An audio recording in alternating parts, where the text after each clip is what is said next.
Welcome everybody to another episode of Garage Talk Sports. I'm Mills. I'm Bobby. And I'm Nick. And we are back again, guys, bringing another episode to you guys. Sorry for missing last week, just had some stuff going on. Kind of got in the way interfered with our schedule. We weren't able to put an episode out, but we're back again. Always like being in the garage chatting sports with you guys. So as always, we kick off with our hot spots, but we got a fun episode. Hot spots. Going to talk about college football. The college football playoff is set now. We got our final four teams, so we'll cover that. Some other news going on as well, cough prime time, and then we'll move into some NFL news that happened this past week and kind of maybe shadow a little bit going into the next week. But we do most of that in the Nick's Picks segments that we do. And then, as always, we wrap up with our Bears talk and Nick's question of the week. But we'll dive right in with our hot spots.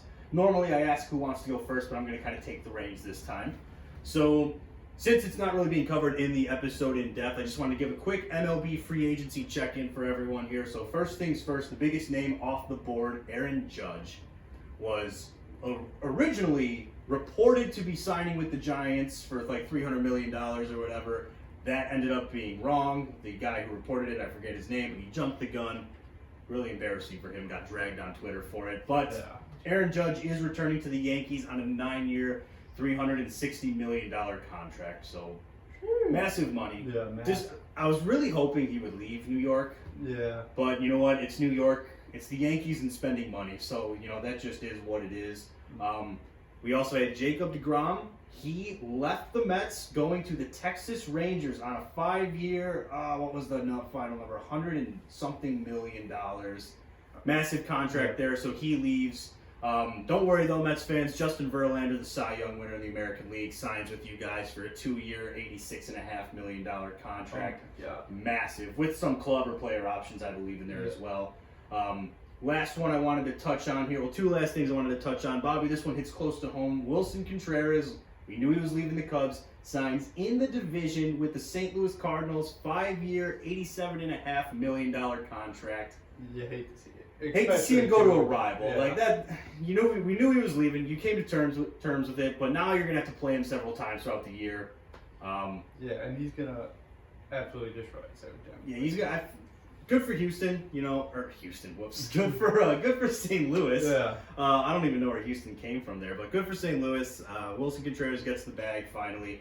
And then the last thing in my hot spot, this was something more so. Just because I'm a fan of the guy, Brian Reynolds of the Pittsburgh Pirates requested a trade after declining their contract offer, which would have been the richest contract ever offered in Pirates history. Wow. Which is a big deal, but also in the world way sports is going, I feel like we see the biggest contract ever every single year. So it's like, of course, in 2022, the richest contract you'll offer is going to, and of course, it's going to happen in 2022. You know what I mean? It's like inflation, blah blah blah, economics. You guys are all into that stuff. But it's the Pirates. It's not. It's also the Pirates. Yeah. So Pirates, they also locked. They got the first overall pick in the draft for the lottery. Cubs got screwed, Bobby. Fell all the way to the 13th I know. pick. Really. That's tough. But Brian Reynolds, I'm a fan of his. I would really love to see the White Sox go and make a trade for him. Rick Hahn mentioned.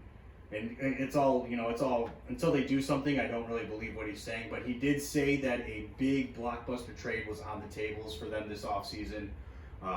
He really hit home that he was disappointed in the performance last year, disappointed in the way the team, the direction it went, and said that he is not opposed to making a massive trade to get back into that championship window. So, The Twins GM also said they're going to trade Luis Ariz. did they? Yeah. Wow. Which he tore up the Sox. Yeah, he was he? Did he finish the year as the AL batting average leader? Yeah. Okay, so that would be cool because he yeah, I mean, it'd be nice to have like a second baseman. it'd be nice to have a 330 hitter not in the division. That would be cool. But Rick Hahn, if you're listening and you're actually serious about this large blockbuster trade, Brian Reynolds, he solves issues for you. You need a true outfielder, Brian Reynolds, true outfielder. He'll play all three positions. You need a guy with some speed. Brian Reynolds has some speed. So lefty power, sure, he's got enough lefty power. He's a solid switch hitter. I want Brian Reynolds on the team. He would instantly be my favorite player if the White Sox traded for him. I would lose my mind. Nick knows I've been a big Brian Reynolds fan for a couple of years now. Yeah. Since you got his card in Yes, 2020. yes. Ever since I raked with him in MLB The Show, okay, I'm not immune to dumb reasons for being a fan of things. All right, that's up there with I like this team's colors more. We've all been there. Okay. Yes. It would be cool though if they went after Brian Reynolds. I'm not gonna hold my breath on it. But I do think that would be the big move that they should try to make this offseason, because I don't expect anything big happening in terms of like anything else. Abreu left and went to Houston, so that's a tough thing because I want Abreu to win a World Series, but now it means that Houston's gonna have to win one. Yep. But hey, you know what? That's the life of a sports fan. But that's my hotspot. I'll leave it quick and simple. I don't want to get into too much detail in terms of all that stuff. Bobby, you had another one you wanted to add for your hotspot. So it's been rumored that the Cubs are going after someone big. Finally, they land Cody Bellinger, but it's a 1-year deal for $17.5 million. So let's hope that he likes it there. They can work out a long-term deal and we keep him on the team. But as far as acquisitions, this is probably the biggest they can make. Yeah, Remember the last left-handed hitter from LA that came, and then you just completely slandered him for the first half of the season? All right, that's Jock And he Peterson. turned into Jocktober. Jock Peterson is nowhere near Cody Bellinger, all right? Well, yeah. Well, Cody Bellinger's coming off of a really bad season and a half from this past season, the season before that. But he was injured. In 2020, he's not been the same guy. Yeah, which I actually. Him and Christian Yelich both stopped at the same time. Yeah, they both suffered injuries at their leading leg for their swing, and that was like boom, that changed their approach and everything. I'll dive into that later in the show because I want to touch on some things. But yeah.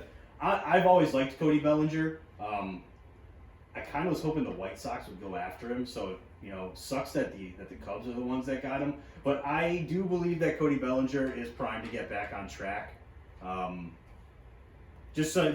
I said, he suffered that fractured tibia and he came back early, and so if you kind of watch his game and everything, his swing and approach at the plate, everything changed when he played through that injury. You noticed he wasn't stepping as hard with his front leg, all kinds of stuff that changed his approach and just how he swings the bat, and that kind of changed everything for how he was hitting in his production. So if you can correct that, Cody Bellinger, for all you know, you can get him back to his MVP form. Problem is, if he does, he signed a 1-year contract, and he did it for a reason. Yeah. Cody Bellinger wants to prove that the player he is former MVP, and was he Rookie of the Year?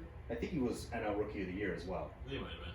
But he wants to prove that that's what he is as a baseball player. He's still getting good outfield. He's still a great defensive player. Yeah. He just wants his bat to get back to his bat's what won him MVP. That is true. Simple as that. If you get him back to that, that's a steal for 1 year. Problem is, will you be able to re-sign him long term if he does return to that production? Well, knowing the Cubs, probably not. Yeah, but who else are they paying on that team? That's true. No. So it's cool. Yeah. I like Cody Bellinger. I'll be excited to be able to watch him a little bit more.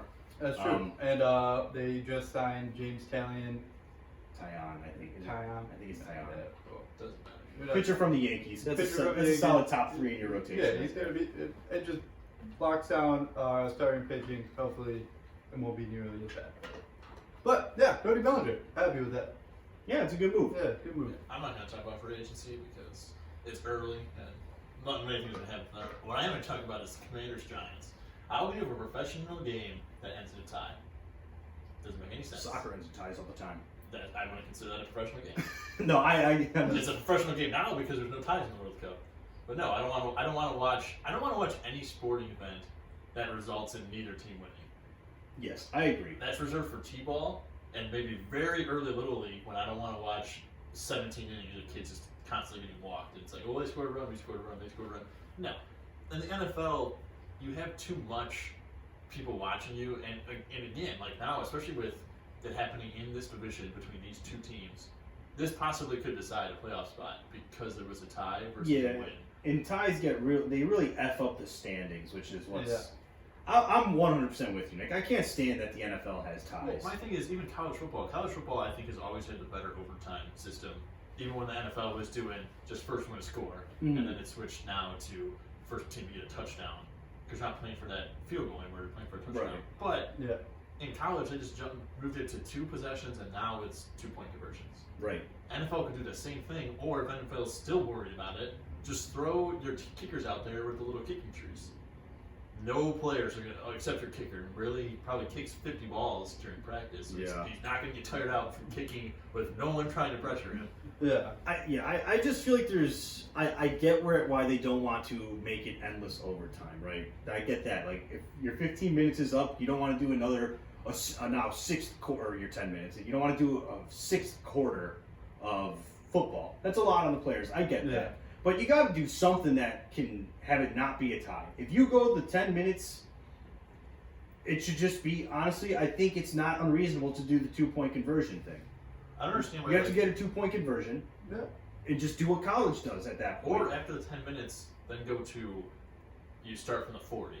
Because then at that point, you're at least getting, for guys like, it puts pressure on your kicker to where it's like, the Ravens are going to play really hard. Because if we get to that point, all they have to do is stop them, and it's probably going to be like a 55-yard field goal. Most kickers in the NFL struggle with anything over 50. Then you have Justin Tucker and guys like him that kick 60, no That's problem. just automatic, yeah. So it's like if you're going to be a team that doesn't go after a kicker, then you got to try to get in field goal range. You're starting at 40. It's some of these teams suck. Like, I don't want to watch the Colts and Broncos when they played earlier to score a touchdown go back and forth trying to get into field goal range just to kick a field goal, and they can't do that. Like, I would just, honestly, I think your best method is if the 10 minutes goes up and it's still tied, which happens at least once a year, we've seen. Twice this year already. Twice. yeah. It happened in week 1, right? Didn't it? Yeah. The Texans and Colts tied week 1, so it's like we already got a tie 1 week into the season. But if that 10 minutes is up, I would just say you do the 2-point conversion thing like they do in college, and you know what? You get to, Bobby, your team gets the ball first for 2-point conversion, then my team goes a second time if we both convert, and then you just keep doing it that way. You snake it back and forth until someone wins. It's 2-point conversion. At some point, someone will win. Yeah. And I don't think that's asking too much because it's only a 2-yard play. It's gonna be it's typically gonna be a shorter play, limits the amount of contact and everything. You're not having to go the full length of the field and have these guys throw their bodies around for 100 or 75 yards, whatever. I just feel like that's your best bet. Yeah, I'm sick of seeing ties. It's really aggravating because really, it's boring. It should not have been a tie. Like, the Giants pretty much are the losers for that tie. Like, it was their game to win. Yeah, and well, they let them come back and tie it. Well, they tie. They tie. It was a So, I tie. mean, a tie's a tie, man. It doesn't. The standings don't go. Well, Hey. the Giants should have won this game. But they should have. Like, they shouldn't have let them come back. Really, I don't disagree, but Taylor Heineke's got that dog. He's got that dog. Yeah. But no, ties. Take a page out of the college football book. Find a way to. There's plenty of solutions that I think would work for this. Like at MLB, they at least tried. They're like, we don't want games going into the 20th inning and having pitchers pitch so many extra innings. So they're like, we're going to start with the guy in second. Everyone's like, we hate this rule. And they took it away. And then they put in regular stuff. And it's like, okay, at least they're trying. Yeah. If NFL did something like that and everyone hated it, okay, then take it out. At least you tried. You tried, exactly. You know what? They should go to the XFL, and the XFL released their official rules actually. I think today or yesterday. I should have looked into that. Maybe they got something in there to prevent ties. They should pull soccer into it, and you get to pick 5 guys to kick a 20-yard field goal, but it can't be your kicker. And That would be getting nuts, dude. If 5 guys pick it, then the other team has You can pull another 5. Yeah, I'm in for that. Come on, do something fun. If 10 people make it, then it's just 60-yard bombs from your actual kicker, and whoever makes it first wins. It'll be like the what's it called, like the NHL shootout. Yeah. Which I like watching NHL shootouts. Yeah, Traditional hockey fans don't like the shootout. Personally, I'm a fan of it. I like to see just like a little bit of extra skill. Sure, why not? Let's pull 5 guys from your roster that aren't. You can't be a kicker or punter, and boom, you got to kick a 20-yard field goal or whatever. Whoever makes the most out of 5 wins. Can you imagine seeing Vita Vea just out there? Like, I love it, dude. He was a stud running back in high school. some kicking. I would like. OBJ played soccer. So Yeah, there's plenty of guys who could probably do it. And then you know what? Justin Reed. Screw it. While we're at it, might as well just have a throwing competition without your quarterback.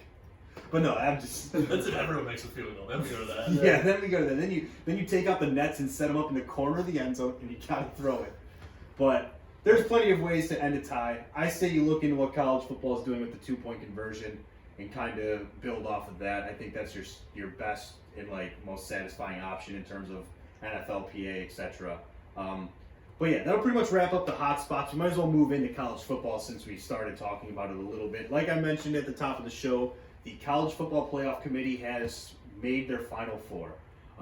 So our Final Four, we got Georgia, Michigan, TCU, and Ohio State in that order. USC, they got to be in that fourth spot for 1 week, Bobby. Yeah, 1 week. Utah has their number, man. Yes, they do. It's just I was right 2 times when I said all the teams that were going to beat them before the season started. And I was right twice with Utah. I was wrong with every other school. Utah was going to be the team in the Pac-12 to give them trouble. Yeah, and like that first half was all USC. It looked like they were doing it. Then Caleb Williams gets hurt, and you could tell that man was limping around off the field, and their offense just. He shouldn't have painted his nails with the F Utah. Yeah, that was kind of. He should not have done that. He got clowned so hard by Utah's social media. I think he also didn't cover the running prop for him. It was over under 37.5 yards, and he had 72 after the first half, and then it didn't cover. Because of all the sacks. Yeah. Which again, as a quarterback, me in the NFL, like drafting him, like he's probably a top 5 pick, if not number 1 overall pick. Me as an owner, I would have liked to see him step out of that game because the backup quarterback, they might have had a better chance. By the fourth quarter, it was already over. Yeah, he was starting to limp pretty hard. Yeah, he was. If you're just able to, as the Utah coordinator, you're just like, well, all I have to do is send him one more extra guy for pressure, and Caleb Williams can get out. You, by staying in the game, are proving that you're tough. You're proving that you're selfish, and you want to be the one out there. If you take a step back and they end up winning, any NFL coach is going to talk to a college coach and be like, no, Caleb Williams pulled himself out because he was not going to be 100%. That's a tough spot. Yeah. I think any player is going to want to compete and be the guy playing. I think it's on the coaches to the coach is there to protect the players from themselves as well. And Caleb Williams, like many other top level athletes, they want to play. And so yeah, you're going to try and play through an injury. Maybe you shouldn't, but you're going to because it's the Pac-12 championship. You're in the running for the Heisman, really. He's got a Heisman bid on, like in his case. He's only had 4 picks on the year. Yeah. So, I mean, he's in the running for it. He wants to kind of make his statement on USC with his first year there. But at some point, Lincoln Riley's got to look at the fact that the dude can't walk without basically putting no weight on his, whatever leg it was. I think it was his left leg. It's like, at some point, the coach has to, that's what a coach has to protect the player from himself.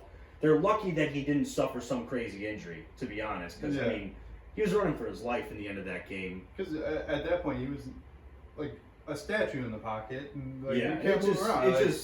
But it just goes to show you that, say USC did win that game, that would have been terrible. USC would probably they would have got done. They would have been 3, so they would have played Michigan. So they might have got lucky and beat Michigan. But then when Georgia TCU, most likely Georgia wins that, and then Georgia absolutely destroys them. I think if USC had won, I think they were going to stay at 4. Yeah, I don't think not they if would TCU have. loses. You would have had to put them ahead of TCU. Well, no, they would have both been 1-loss teams. And Yeah. TCU's got the better strength of schedule. They faced more ranked opponents. Yeah, I think it's just the reason of you have a championship. I get it. Okay, I get what you're saying. I get what You you're both saying. have 1 losses, but I get your point there, but I think we've established that the committee doesn't use logic. basic. That sounds bad. No, but it's they no, use it- it. They have an obscure thought process Yeah, for they putting really these do. together. Now, I agree with TCU staying in the top 4. They should have. I had a feeling, even though TCU lost, going into the Pac-12 championship, I was like, if USC wins, I already knew TCU lost. I'm like, they're not coming out. They're at worst going to be the 4 now. Is how I always viewed it. Honestly, I feel like the committee got it right here in terms of their Final Four. You can't put it's hard to put in Alabama when they are a 2-loss team. Granted, their 2 losses were by a combined 3 points or whatever.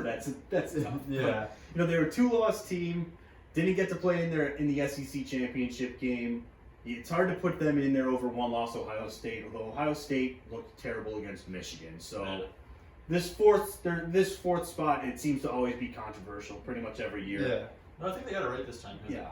My problem was if you put Alabama there, then you have a lot bigger problem because I think Tennessee should be ahead of Alabama at all times because you can't play the toughest schedule possible and beat Alabama, lose to Georgia, and then lose your other game by big when your quarterback gets hurt. God, I don't know if I could. Yeah, it's just I don't know. It's tough, but That's a judgment call, Nick. But We're that's gonna why, agree like, to disagree but on Ohio that one. State's the right call. They've won Yeah, no, loss. this is the right for it, in my opinion. I would have been more upset if TCU had come out. Now we're talking controversy, right? Now I don't think this is nothing against TCU. They might shock the world, but I'm not very confident when it comes to Big 12 teams going up against other teams because the Big 12 typically doesn't play good defense. So, luckily they're not like Michigan's not a high profile like offense, right? They're not going to just shoot down the field and just take you vertical every single play. So that plays into what TCU can do to keep it into a closer game. I feel like that game might be close. If TCU was at 4, I'm sorry.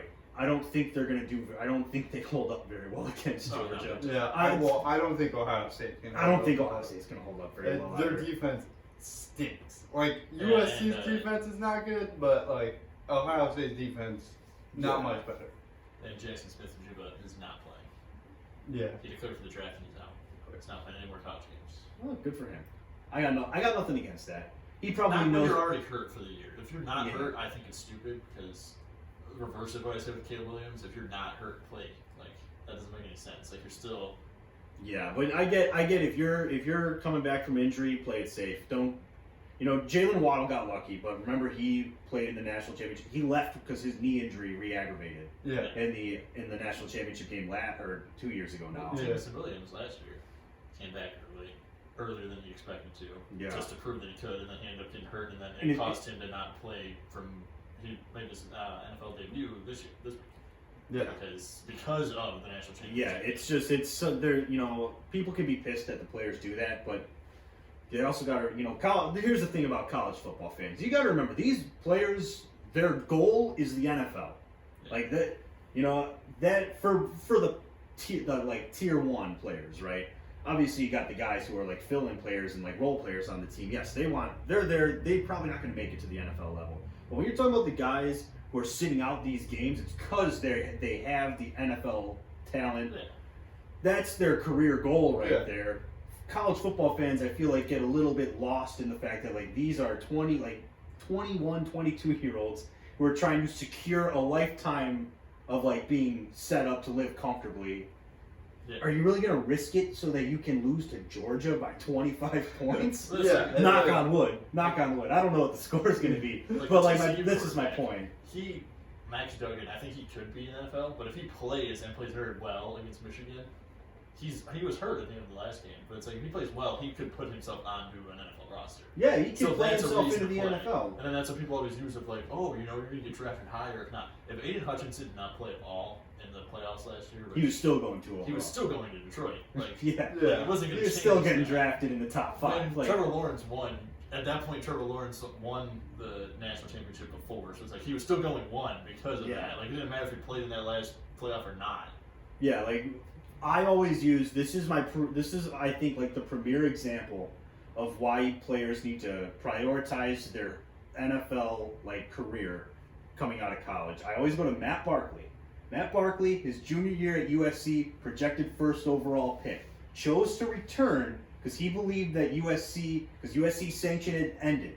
Now they were going to be eligible to play for the national championship game and like a BC or a BCS bowl game. So he decided to return to USC, destroys his throwing shoulder on a sack, drafted in the 4th round, career backup ever since. Yeah. Because he absolutely destroyed his multiple surgeries to repair this shoulder. Yeah.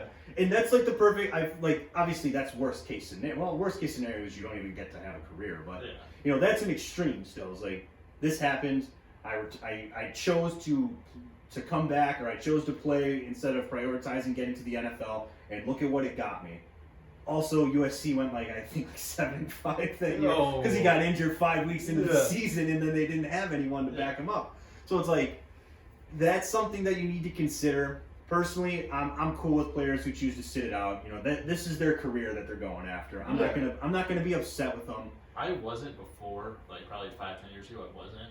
Once I saw Zach Miller break his leg in the Bears game, I was like, even if you're perfectly healthy, that could still happen to you. Yes, exactly. So, like, if you're the top 5 pick, if that happens to you, you're not getting drafted probably at all. Well, And you still have to fight the next 2 years to try to get into a team. Where it's like, so if that could happen 100% healthy, if a guy's slightly banged up, why would you even risk it? Like, yeah, and another great example, Eddie Jackson. His last year at Alabama, he was projected first overall pick at safety. He was their punt returner as well, and he snapped his leg. Like he snapped his tibia and fibia, broke both of them. Months of recovery. He goes from a first round pick, drops to the 4th round for the Bears. That was a huge steal. I don't know how many people remember that Eddie Jackson was a high profile NFL prospect. Yeah. Then that freak injury happens, and those are the injuries that make you go, is this guy going to come back from it? Like those bad breaks, those stay in GM's minds. And that's why you find those guys who you end up just taking a shot at them. Like, look at Todd Gurley's career never came, like, it came and went so quick because of his knee injuries. Yeah. It's like, it's just, there's so much stuff that can happen in the sport of football. I don't care if a player sits out. No. But back on track here. Yeah. And if the committee got it right for the college football playoff. I don't really see how you could have put anyone else in there. So no complaints. I feel like this is a relatively controversial free one, just like last year pretty much too. We all were glad to see Cincinnati in there, but in hindsight probably shouldn't have been. But But I think that proved that teams now have to play a tougher strength schedule. Like Cincinnati played Notre Dame, but it's like if you had played a couple more games like that, you could have been ready for a team like Alabama. If you've never had your guys experience, a tough game against an offensively great team and a defensively great team, when you run up to a team that does both well. Yeah, like when you don't go up regularly against the bigger talent, you're gonna get spanked at some point. But even for those who are upset, cough cough, Alabama fans who like to think that Alabama should still be in there at number 4. But even if you're upset, next year you get the 12-team playoff format. 2 years. 2 years. 2024. I keep forgetting, like it's technically still because I know the game's in 2023. So 2 years. I'm sorry, 2 years. You get the 12-team playoff format. I'm very excited for that one personally. It's gonna be weird for me to see it just because that's so many games that are gonna happen. But it's a lot of football for college athletes. It'll be nice. It is. It'll be nice for like for Deion Sanders moving to Colorado. He doesn't have to have as big of a change. Like when you see Lincoln Riley go to USC, probably next year he could probably make the top 4, no problem.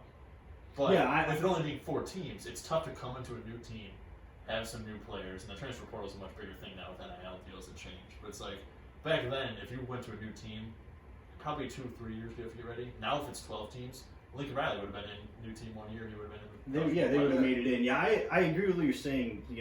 When you go to a new program, and Deion Sanders, you mentioned it, right? So Deion Sanders leaves Jackson State, goes to Colorado, to Buffalo, right? Yeah, Buffalo's, yeah. So he goes to college. Big deal. The school allegedly doesn't even have the money to pay his salary. Hey, don't find a way to make it. I know. It's a direct but like you're saying, Nick, when you go to a new school, Lincoln Riley, in terms of USC, I mean, this is like a very successful year. USC was 7-5 or whatever they were last year. They were not impressive. Huge turn. But it does take. Well, prior to the transfer portal being what it is now, when you had to have that 1 year sit out for the transfer portal, you're talking, 2 to 3 years to get your recruiting classes in order and cycle through all of the old guys, like the guys that were from the previous coaching staff, because you're not going to go in and revoke 25 scholarships that you offered to incoming freshmen because this is my team now. No, you're going to have to take those guys because everyone else is off the board. So you got to go a year or two getting through those guys before you get your full talent in. But the transfer portal does make it more viable to get a turnaround quicker, like within one off season. I think I always just look at it as like, look at Lovie Smith going to U of I. If he would have came into U of I with this ability of the transfer portal and stuff like that and NIL deals, he would have been a much more successful coach in college. He would turn around faster. Mm-hmm. He was already gone by the time. Now you look at U of I this year. Yeah, this is pretty much. I'm not going to take anything away from Brett Bielema. He did a great job. But this is kind of like Lovie Smith, probably a year removed, is his team. Brett Bielema came in and he made the pieces work, but Lovie Smith did play a part in building what exists there now. I get what you're saying. But now you can just like Deion Sanders goes to a new school. He's gonna have, if he wanted to, he can have a full new roster of players. He's gonna take. He already said he's taking a bunch of the Jackson State guys. Oh yeah, his son already transferred to Colorado. He's gonna be their. He's gonna be their quarterback. Is that nepotism, by the way? No, his Dude, his son was lighting it up. No, They I'm went just 12 curious. and 0, so I'm just curious. I'm playing devil's advocate. I mean, Like, you knew it's an actual question I have because, like, you know, his son is good, so it's cool and everything. But what if his son comes to Colorado and for whatever reason gets the yips or whatever and just like is struggling to be a good quarterback? At what point, like, how do you go about like, hey, Prime, maybe? No, he'll take him out right away. Yeah. Because he knows what it takes to go to the NFL, be successful there. So he's not just gonna be like, well, I'm gonna keep you in, because he knows that he'll get spit out of the NFL if he can't play. Yeah. So it doesn't matter. I can see him. I mean, everyone's always mad about like what you see. He came in there and just instantly trashed the players. They were 1-11. Like, you suck at Colorado. that was out of context. No, too. I watched the whole thing, so I Yeah. really didn't care. I thought it was fine because it's. Mhm. I think it's the same. Anytime you get a new coach, it's gonna be a new set of plays. Deion Sanders did amazing at Jackson State. He knows how to work his guys. He changed the whole culture there. I think he was, what is he, 31-5 in 3 years at Jackson State? Yeah. And it's like, so he came in and, I mean, if you talk to any of the people at Jackson State, he changed the way the culture was of the football team. Mm-hmm. So if he comes into Colorado, he's saying, if you're not going to go my way, just answer the transfer portal now because you're not going to play. Yeah. It wasn't like, I'm not going to play you, so get out. It was, No, I know what you're saying. you have to change. But also, even if he did say get out, you were 1-11. If Lincoln Riley comes in at 7-5 and goes, you guys are all trash. Well, no, we won 7 games. Yeah, you're 1-11. You won 1 game, and you're not even in a big conference. Like, okay, yeah, if you're in the SEC, You're in the Pac-12 that's on the brink of extinction. Yeah. You're in the and you SEC. went 1-11. All right, sure, fine, whatever. You went 1-11, but you played Georgia. You got the worst schedule possible. No, you're in the Yeah, Pac-12.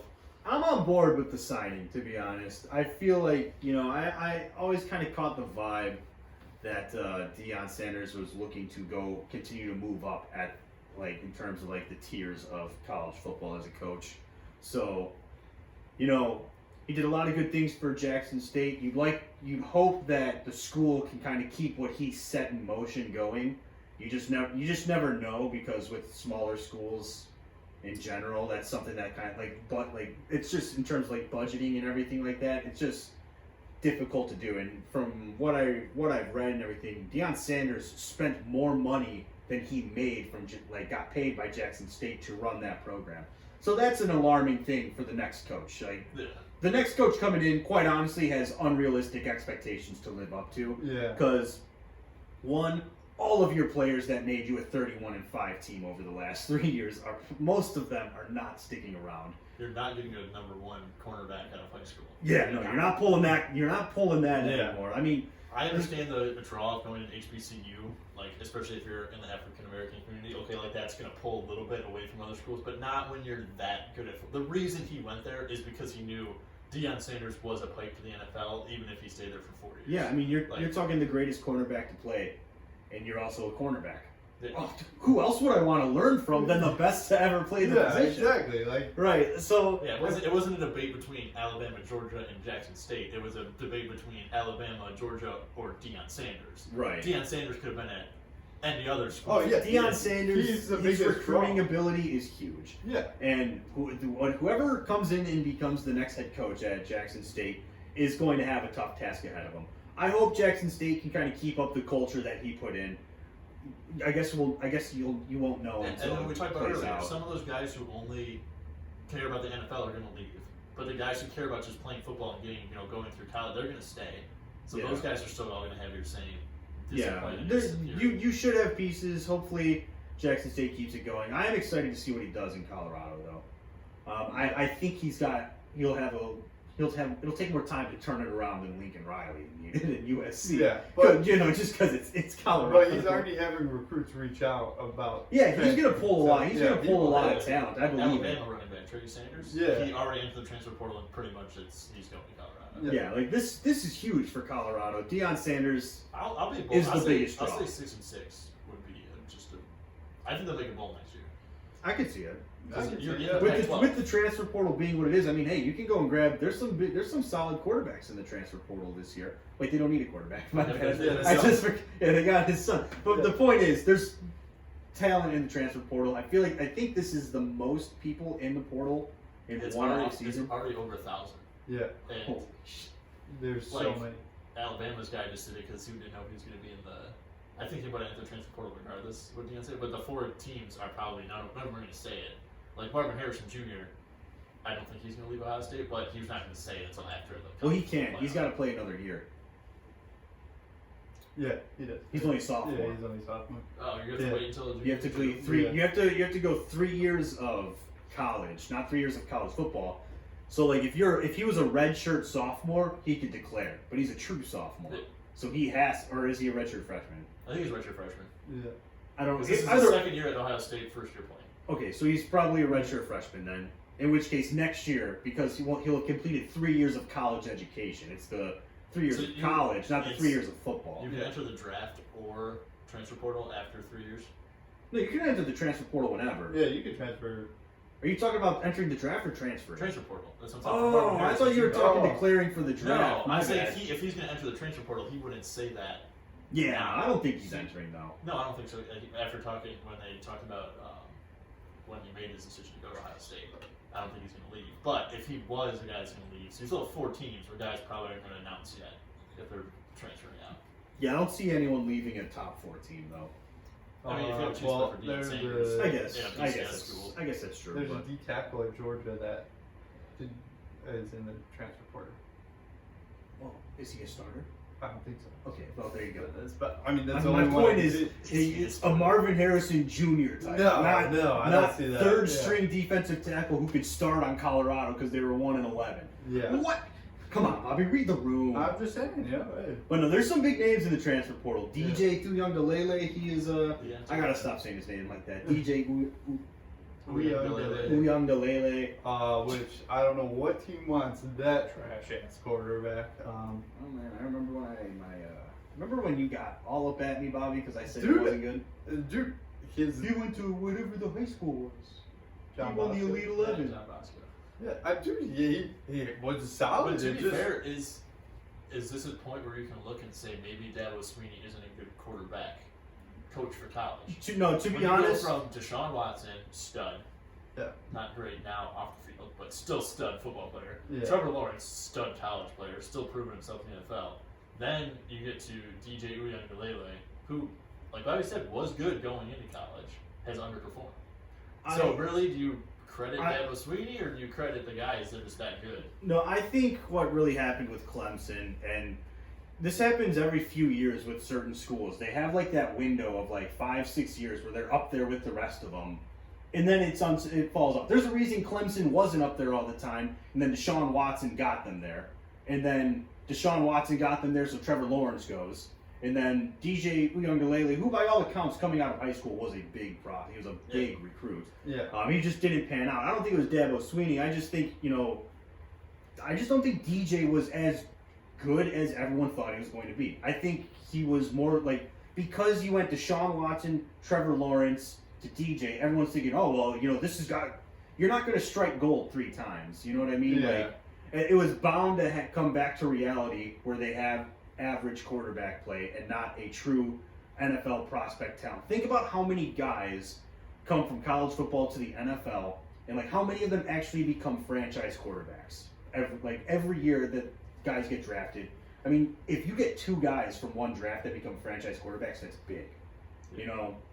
So the odds of DJ actually being like a Trevor Lawrence or Deshaun Watson type of impact quarterback are slim because they're hard to find. That's why not every school has them. Yeah. So I wouldn't put it as all that much on Dabo. I just think Clemson kind of their magic is run out as a program because I don't think they're that desirable of a location. They're not in the SEC. Every big recruit wants to play in the SEC now.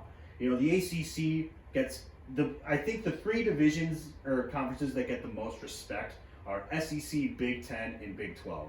We all know no one gives a damn about the Pac-12. We clown it every week here on the Yeah. show. The Pac-12 might not exist in 2 years. Yeah, that's true. It's SEC everything. Big 10 it's mostly linemen, Yeah. defense, and then Big 12 it's offense. A lot of receivers come out of the Big 12. Well, yeah, that's what I'm yeah, saying, like offense. skill positions. But I'm saying like you're not going to really pull a DB out of the Big 12. Now some of them do, and some of them are good because they have to go against some of the best wide Yeah. receivers. But You're I mean, typically you- not finding strong defensive line. And look at the most Baseball, that's for linemen sure. are coming from Georgia, Alabama, in the SEC or the Big Ten Yeah, in the top 10, and then after that it's like, I just think the magic ran out for Clemson. You know, well, and Vanderbilt's left, the defensive coordinator. that's true. That sucks when you're going up against, as we've talked about before, you go into the big house of Alabama, Georgia. You need offense and defense. You can't Yeah. just have one. And you look at those Clemson teams that won championships and were like routinely ranked in the top 3. I mean, Bobby, you might know better than I. How many of those defensive players went to the NFL? Clellan Ferrell, bust, by the way. Yeah, huge bust. I I mean- can't remember the big defensive tackle I mean, when Trevor Lawrence won or no, when Deshaun Watson won it. I remember but he was like the big guy everyone talked to, just because everyone liked him on the field and off the field. I can't remember his name though. I don't know. I don't know. Yeah. But my point is I would like say a couple of dirty. a couple, but like just not that many. The thing is, Clemson was over. I think Clemson was overachieving on the defensive side of the ball. Like they had guys who 4-year starters weren't going to go to the NFL, but were good college football players. That because of how good they had, how like they were set at quarterback. I mean, you had Deshaun Watson, generational talent, whatever his off the field predator tendencies aside, generational quarterback Yes. talent aside from this past Sunday. Trevor Lawrence, Like 2 years. I know. Trevor Lawrence, generational quarterback talent. NFL career TBD, but still in terms of college, generational talent. Yeah. Like when you have that on offense, your defense doesn't have to be as lights out, and so I think they just overachieved as a program. Dabo Swinney got to, he's going to bear the brunt of the criticism because. Well, I was just wondering quarterback wise, because like you look at Nick Saban. I mean, he's had, like I was saying, it's hard to strike. Jalen Hurts, Tua, and now Bryce Young. Yeah. And Mac Jones you got 3 NFL quarterbacks now. Is Mac Jones a franchise talent? TBD. Unknown. Yeah, Is, unknown. Year 2, is tough to tell. Jalen Hurts starting to look like he can. Jalen Hurts is looking like a legit He can mainstay. jump from where Tua is right now. He's jumping from where Tua is to where Joe Burrow and guys like Justin Herbert are. Where it's like you've already shown NFL success. Yeah. Jalen Hurts is making that jump. Tua, still TBD. He's gonna get there. Probably one more year. If he has one more subpar year, then you could say he's not gonna be a franchise quarterback. Yeah. But that's a different thing too. Is 2 is the most limited out of those 4. Nick that we're talking Saban about. is Yeah. Nick Saban is just an amazing at recruiting. But that's also because of the power you have as Alabama. Yeah. And that's Yeah. back to my thing. I don't think Clemson's that desirable of a location, No. to be honest. South Carolina? They're in South Carolina. Yeah. They're in the ACC, a conference that really, ever since Florida State stopped being once Jameis Winston left Florida State, no one gave a damn about the ACC. That's That true. just is what it is. Miami is on the come up now though. Yeah, they are, but like And Notre Dame's in the the ACC now. ACC's not as Yeah. highly regarded. BYU too, or BYU now. no? Okay. BYU. BYU's in the Pac-12 or they're somewhere. Actually, no, they might be in the. I think they're in the No, Mountain West Conference. No, they're independent. Oh, they There are. was 2 teams that like. BYU. Yeah, it might be BYU. But my I point think is like, Virginia and Virginia Tech, which Virginia Tech used to have stud defenders.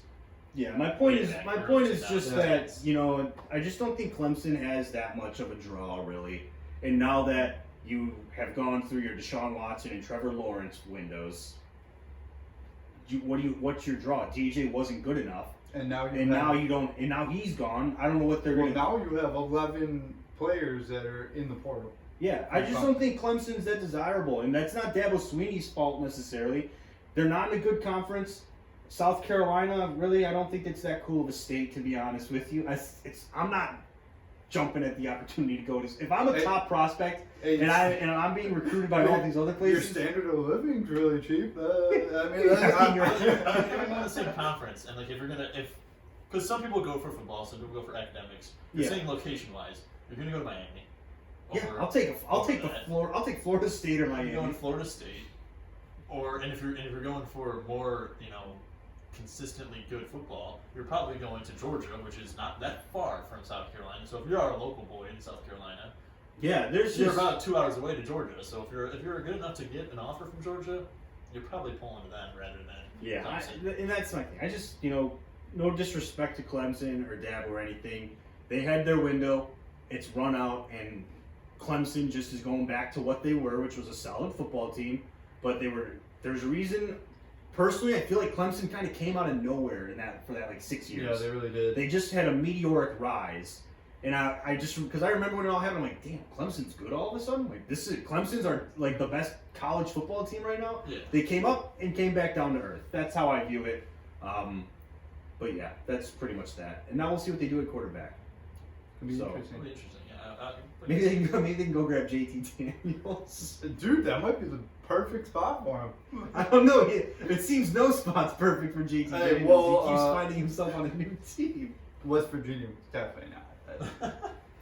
which is a shame. He should have But to been be able to do a fair- lot as a Mountaineer. What? To be fair, what? To be fair, Maybe he's just not that good. His receivers sucked. That's- Yeah, but you're picking the school you're going to. Like, Maybe he's just not that good. I if you still want to go to a believe team that has Daniels. good receivers, then they probably would have recruited you. But you're not good enough to play quarterback for those So teams. he could go to his fourth school in 4 years. Yeah.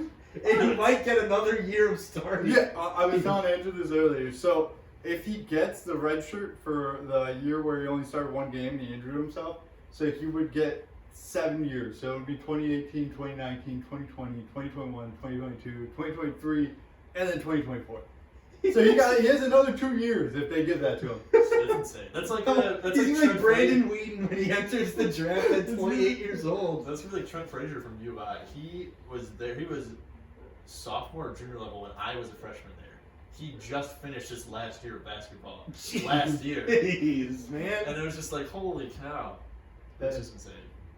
Well, you know what? I'm rooting for you, JT Daniels. COVID year, man. One of these schools is gonna stick.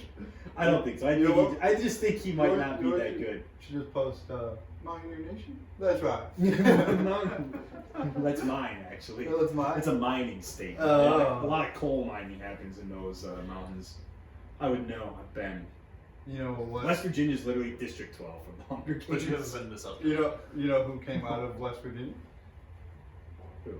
Michael Vick. No.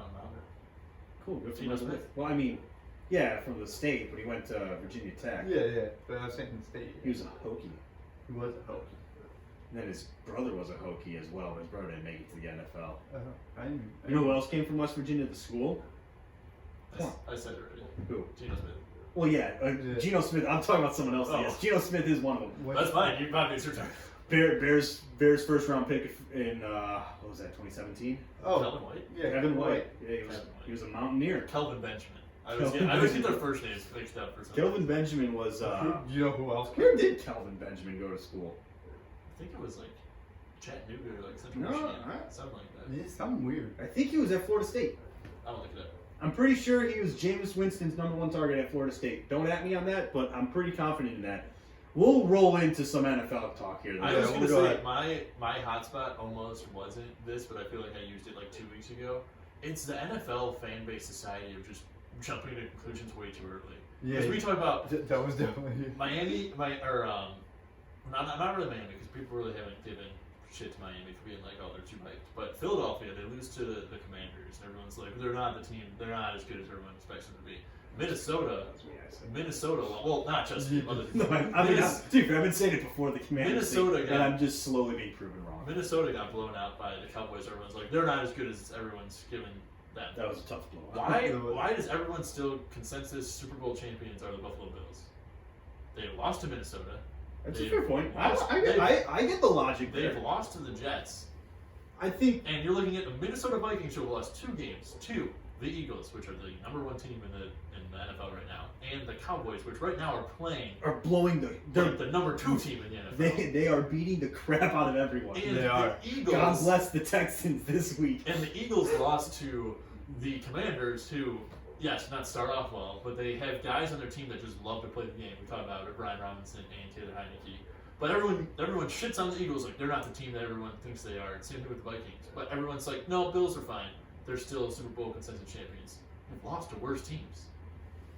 Yeah, no, By more points. I get what you're saying. I Yeah. think that's mostly a Josh Allen bias, to be honest. Yeah, really. I think Josh Allen, in Oh. my opinion, And they lost the to- most likable quarterback to in a the concussion. NFL. To a concussion. They still lost to him. He's out for 2 quarters, and they still lost to the Miami Dolphins. Those are three bad losses. I don't disagree. Like I said, I think it's a Josh Allen bias. That's true. I do believe he's arguably the most likable quarterback in the NFL. And the Bills are really like an underdog story because like the Chiefs are like the powerhouse, and you know you got Bills are like Bills are like little brother to the Chiefs. Yeah, Right exactly. So you don't want to bash on them because Joe eventually went to Florida State. I was right. I was very wrong. This name goes Chattanooga. I was like, what? I was thinking it was something with a C. And for some reason, Chattanooga was know the you're- first school. you were close, except not really. Well, Chattanooga's North Carolina, so it's like geography close. Geography. Central Michigan. Who said Central Me, Michigan? right after Chattanooga Central. I'm Oh, C. I was gonna say what? You said it like I said. I'm like, I know I said Florida State. Kelvin Benjamin, he put on some weight, lost his career real quick. I know you two were on the board of like once Minnesota has one bad loss, or you were on it with Philadelphia. I'll be honest. I was. It just doesn't make sense to me. Or same thing with Cincinnati. Since everyone's like Cincinnati's gonna clearly run away with the division when the season starts, then they struggle. Then it's like, well, Cincinnati's trash. Now Cincinnati's gonna be the best thing ever, and because Lamar Jackson's out from maybe a game or two, they're for sure gonna make the playoffs and win the division. Like, why are we jumping so fast? Like, Well, I personally am glad to see this happening with Cincinnati. I'm glad to see Cincinnati getting respected again.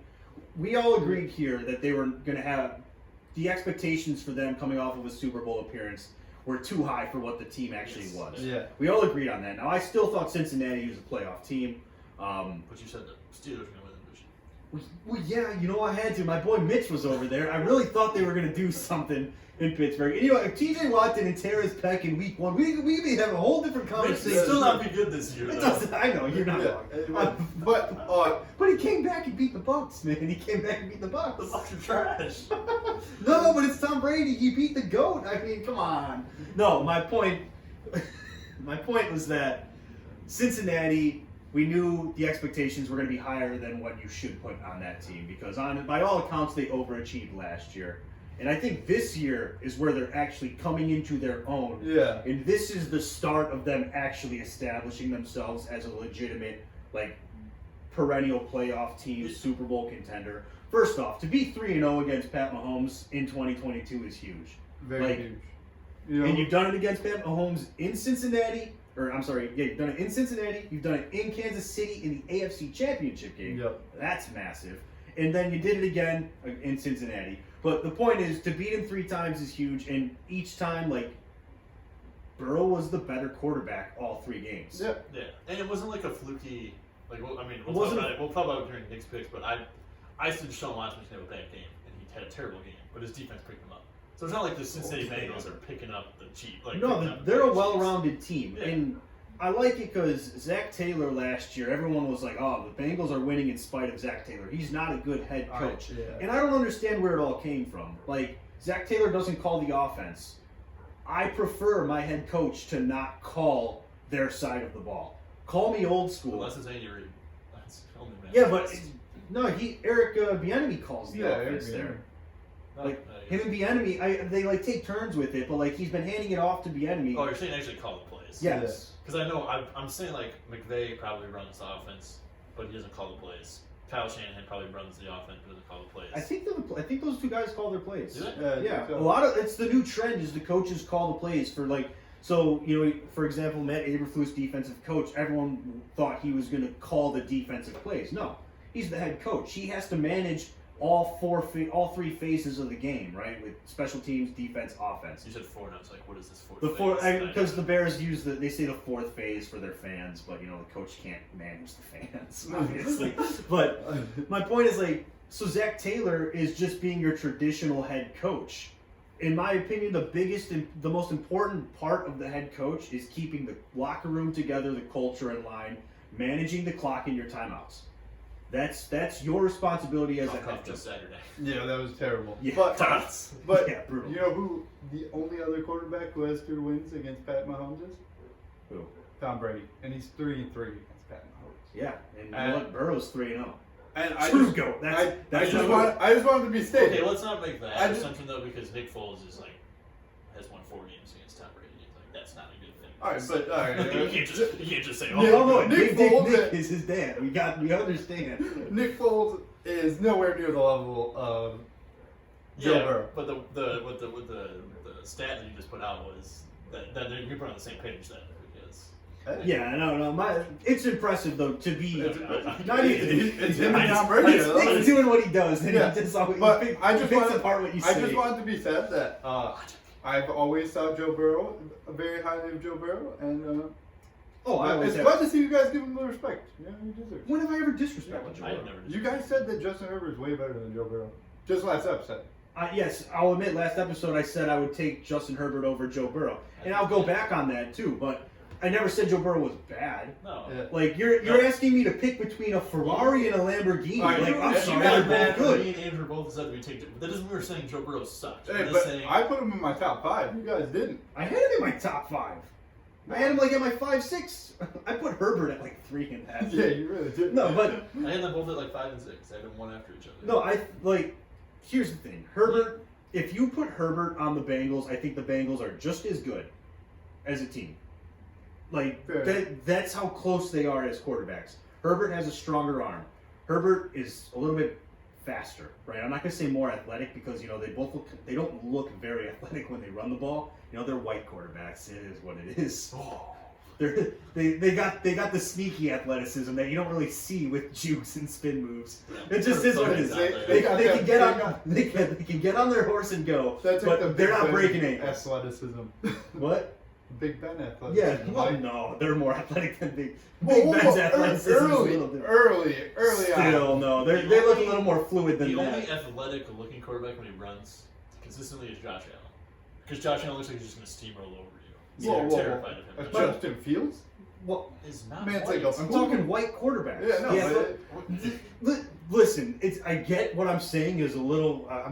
I'm towing a thin line here, but my point is like when I can't talk. I don't know how to talk my way on this one. But the point is like they're athletic, but they're not burning a defense like Justin Fields did against Green Bay, right? They're not putting on a juke that makes a guy miss. I think both They're of just those able to guys, run fast enough to get away from the linebackers.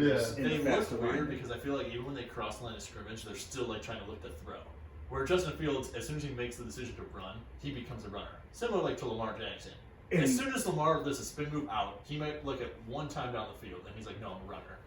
I feel like Joe Burrow and Justin Herbert both make a spin move and they're like, I'm going to throw the ball. And they run past the line of scrimmage and they're like, well, now I can't, but I'm still going to look like I Yeah, can and for my thing is like they have stiff running forms. They don't look as fluent when they're not just throwing the ball in the pocket. The biggest thing is they don't That's tuck, my point. They don't tuck the ball. They have like the ball, like the arm is like sticking out, so they don't look like a runner. It is like have it kind of sticking out, where it's like all the Dude, running the way quarterbacks- Josh Allen runs and just holds the ball like this the whole time. I know, I'm like, dude, you gotta tuck that thing because he has glue on his.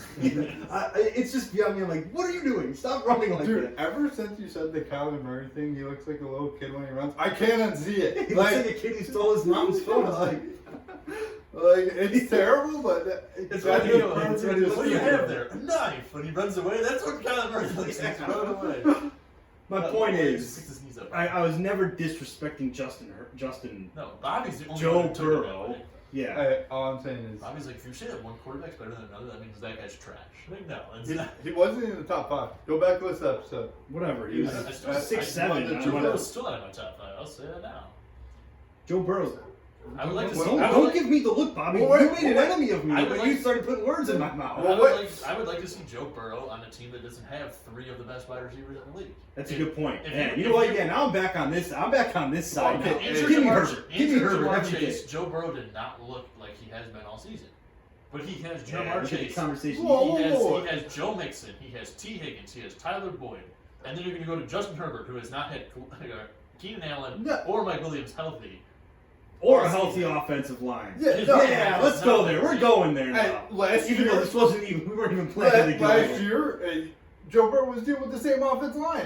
He was the most sacked quarterback, Okay, yes, I hear and you. he still made it Still to had the Jamar Super Chase, Bowl. who's the top 3 wide receiver last year. I will say this. I think in terms of offensive talent, I do believe Joe Burrow has better talent around him. When Mike Williams and Keenan Allen and Gerald Everett are all on the field at the same time, it's pretty much a wash. Yeah. However, I mean, Herbert hasn't had them on this field together for more than like 2 games That's, this year. that's Yeah. my biggest thing. But Justin Herbert in his Rookie of the Year season Was incredible. is still better than any season that Joe Burrow's put up. So they're about the same age. So No why way. isn't Justin Herbert better? I don't know their. I don't know. Joe I'm not Burrow's saying stat last year beated his Rookie of the Year stats.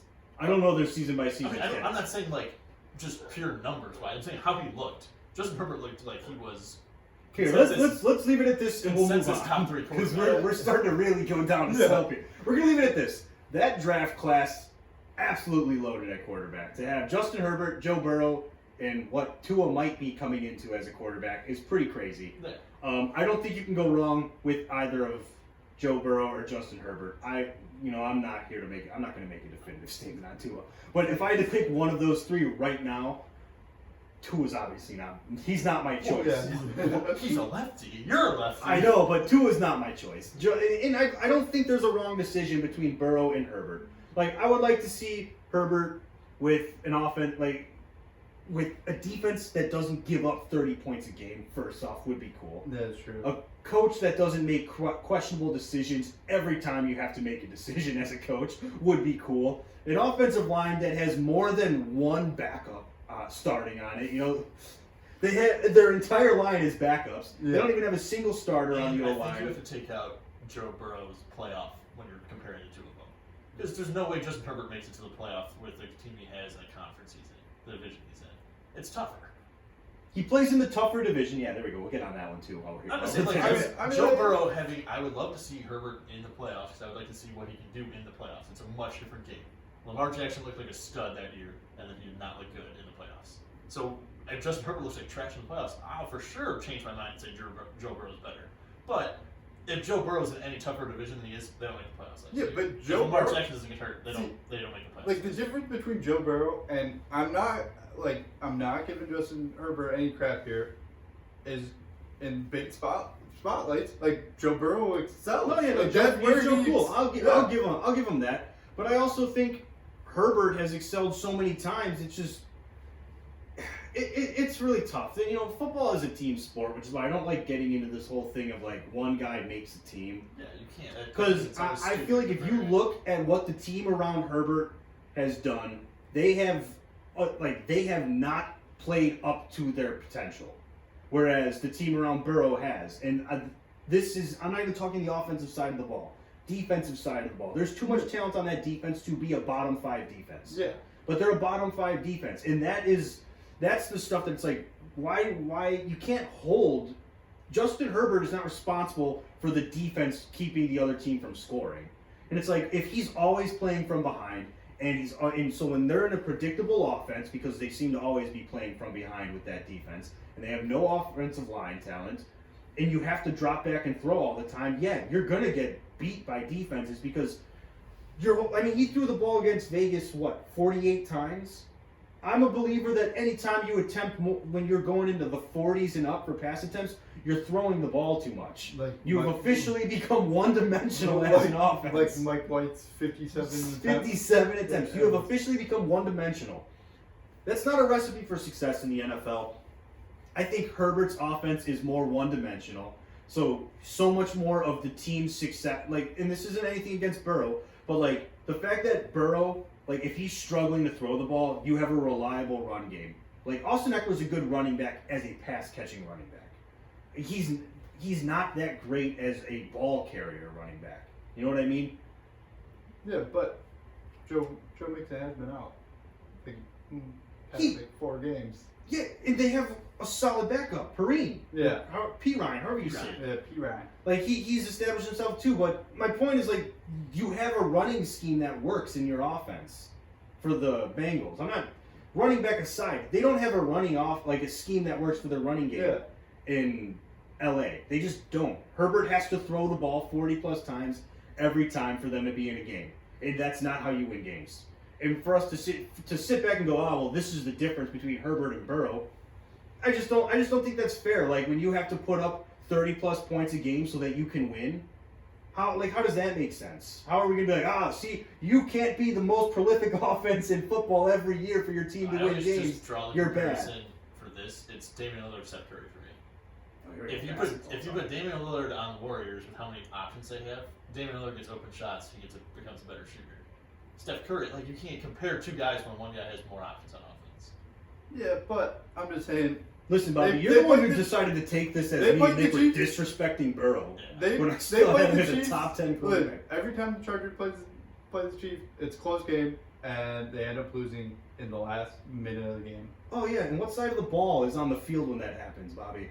Hey, What side of the ball is on the field when that happens? Last I checked, Justin Herbert with his backups went all the way down the field it was in LA the last game. Went all the way down the field, scored a go-ahead touchdown with like 1 minute and 5 seconds left on the clock. And your defense can't stop the Chiefs they have 1 minute to go down the field. Oh, but Justin Herbert didn't do enough. That's right. Justin Herbert didn't lead his team to a win because the defense can't get off the field. That's bullshit, and you know it's bullshit. That's a crap comparison. Joe Burrow finds a way to win, man. He had the ball last. Hey, he finds a He way had to the win. ball last. That's bullshit. I'm not gonna. No, you're done. Hey. Yeah. We didn't talk about anything we had planned No, here we for our didn't. NFL talk, but That's we okay. had a solid debate. Arguments are getting the views going.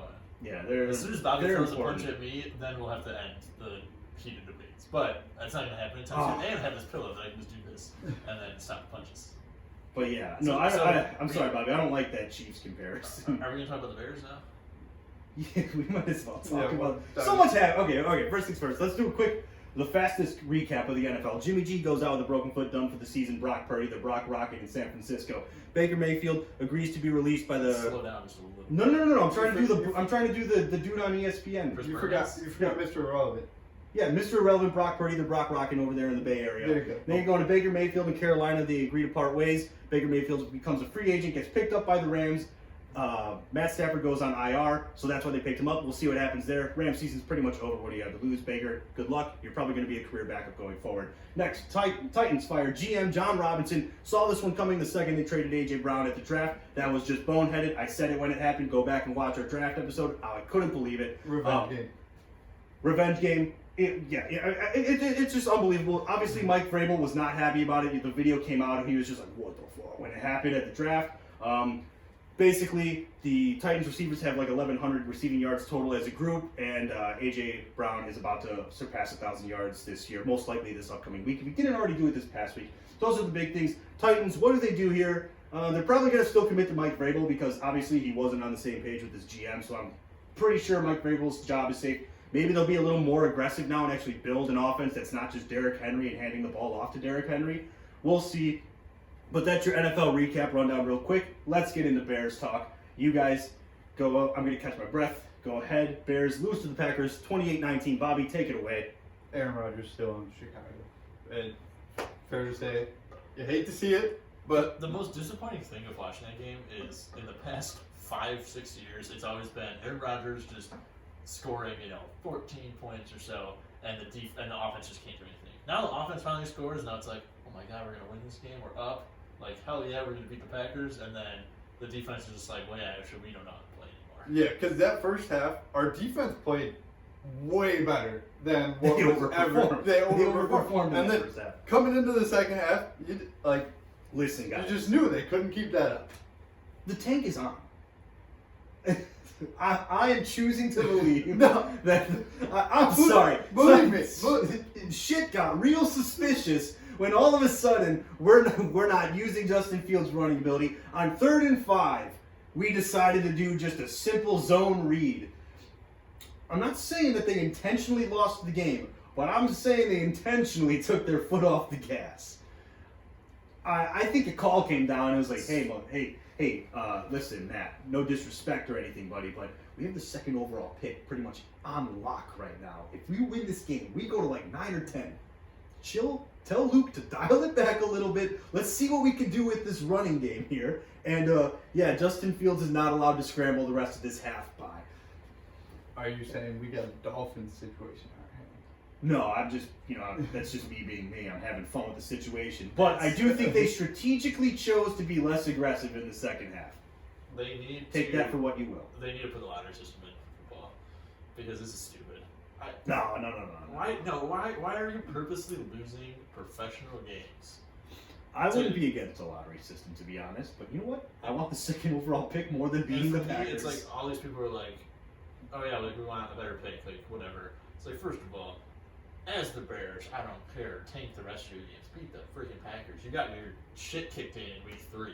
I agree. How about you beat the Packers, and then guess what? You still finish top 5 for the draft. Second of all, I think it's stupid for your players to sit there and their players might not know that you're tanking, but Justin Fields, where it's like, all right, we're not going to scramble anymore. Now you're messing with him. Yeah, I know. I'm joking around. I don't think they. Yeah, no, I think. I mean, but some teams do.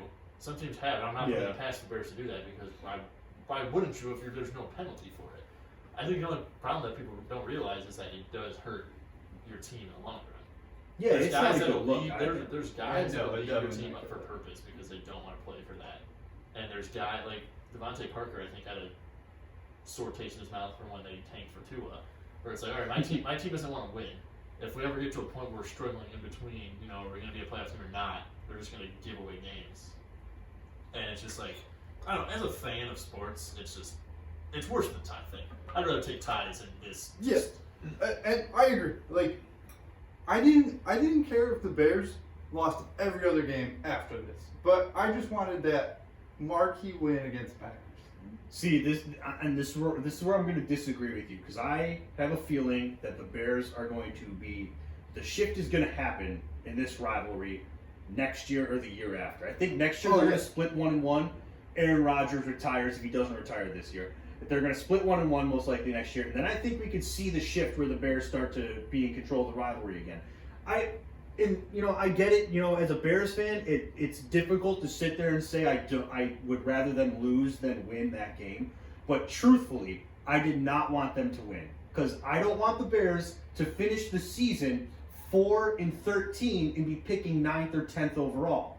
When if they finish 3-14, they're the second overall pick.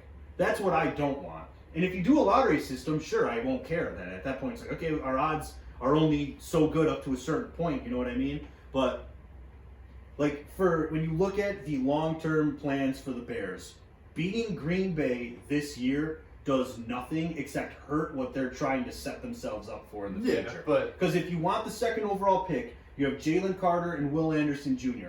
I would be ecstatic with either of those guys. Ryan Poles strikes me as a guy who's going to trade back, which I don't agree with, but he strikes me as a guy who will trade back. So if you could trade back and secure yourself an extra first-round pick this year, a first-round pick next year, a third or something, whatever those crazy trades you see happen, especially in a class that's got some solid quarterback prospects, then whatever, you're not getting that same offer for 9 or 10. It's just not happening because there's a lot of teams that are going to be in this. A lot of teams are going to be in the top 5 that don't need a quarterback. When you really think about it, honestly, if I just don't want them trading out, if the Lions want to move up, yeah, fine, because the Lions are going to take quarterback, drop back to 4. And I feel like Goff's kind of earned his shot to be the quarterback again next year, to be honest. But my point is sometimes yes, I hate Green Bay. I hate watching Aaron Rodgers beat the Bears, but I don't mean this as a knock on people, but I tried so hard to not be short-sighted with this particular game, and I the whole time, Bobby, we're in the same the Snapchat group and everything. Just the whole time, second overall pick, man.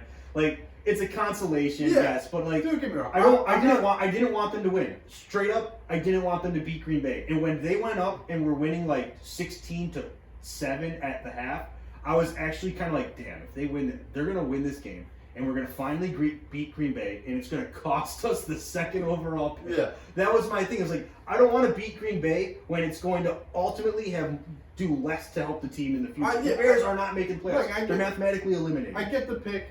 I get it, and I get all that, but it just, out of any game the rest of the season, this is the one you would want to see them to win. If they were going to win any game.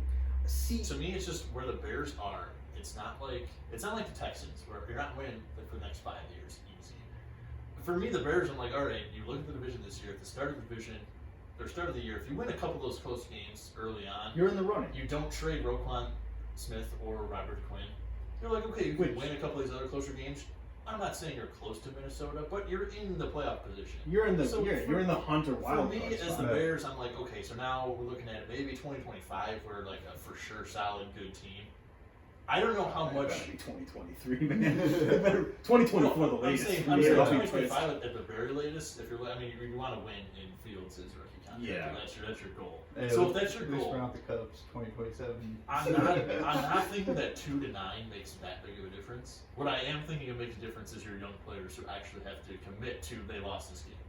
You got guys in your defense who are still going to be there for 2 years, 3 years. You got guys in your offense that for sure as hell better be there in 2 or 3 years. Not only did you lose to the Packers, but now the Packers have more career wins as a franchise than the Bears by 1. You could have been. Yeah, I think the Bears will be fine though with that. They'll take that over in a couple years. But to me, it's like if you're hinging it on as a Bears fan, if you're hinging on, oh man, if we got 2, we're set. If we get 9, we're still screwed. Well, that doesn't make any that doesn't help me as a Bears fan. See, I don't see that big of a difference coming to the Bears. and But you can just type up that's where I do see that big of a difference. Yeah, Because outside of Will Anderson Jr. and Jalen Carter, the drop off, and because in my opinion, the Bears' most pressing need is defensive line. Their offensive line has proven to be an average group, good enough.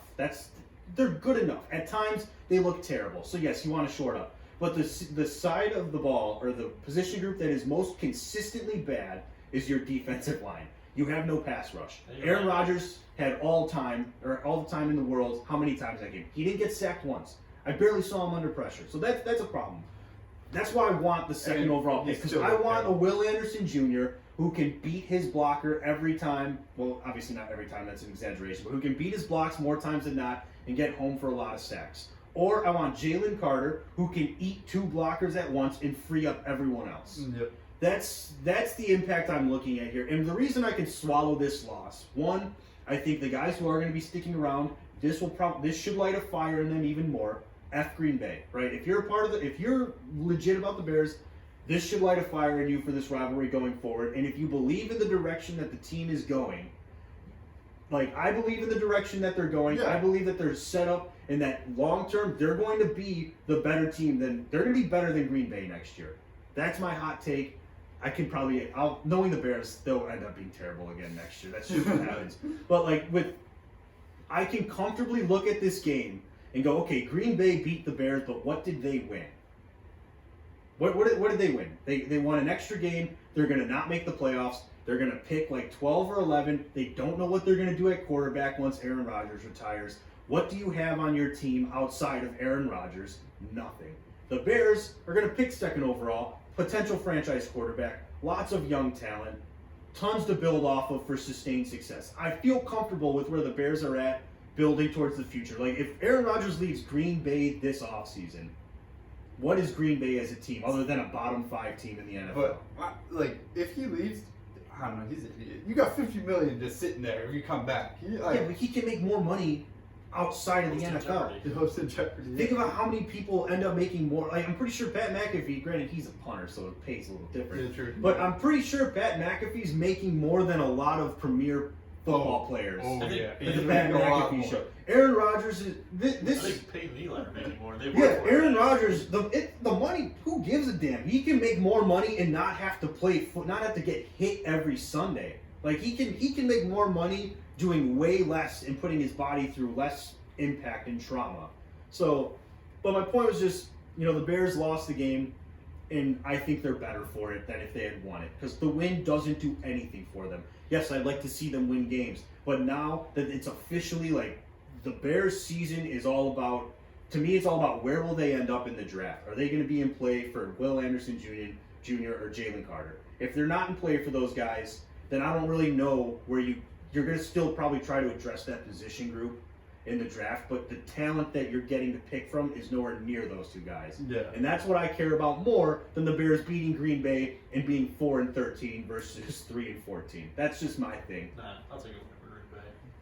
Usually I would say yes. This is the first time I feel like I could ever say it. If they had beaten them in that Sunday night game, then yes, I want them to sweep Green Bay. But we already lost to Green Bay. We got swept by Green Bay. We got swept by Green Bay. What else is new? I'm not upset that they lost. As ridiculous as that may sound, second overall pick. That's what I keep telling myself. That's all I but, care about. It could be a bust. It really doesn't matter. Yes, it could be a bust. It could be a bust. That's true, but also, you got to think, it's the second overall pick. It's I the don't hope think it's that like comes you with it. going into the as a GM, as an ownership, and like as the franchise front office. I'm like, I'm not really even thinking about our pick. I'm thinking about how much money do we have to spend, and we can get guys that are currently playing in the NFL at a high level. Yeah. That's Well, right. yeah, well, you gotta balance both, and I think. But Poles is built to the draft. That's Well, really- yeah, but he's gonna if they're gonna have over 110 million in cap space. Yeah. If they don't spend that, I would fire him. I would but- too. My point is like, where do you go with that money? You're probably gonna try and go. In my opinion, the O line is what they're gonna spend on in free agency, and defense is what they're gonna draft with.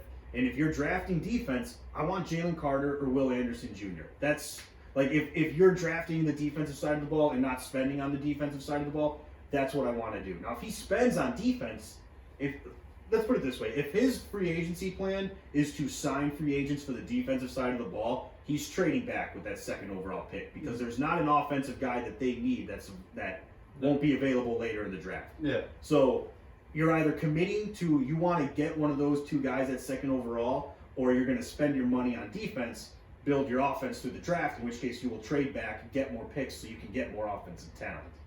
Those are your two roads you're going to go down. I would like to see him stick with sign offensive players in free agency because I feel like I want proven offensive talent more than proven defensive talent. Yeah.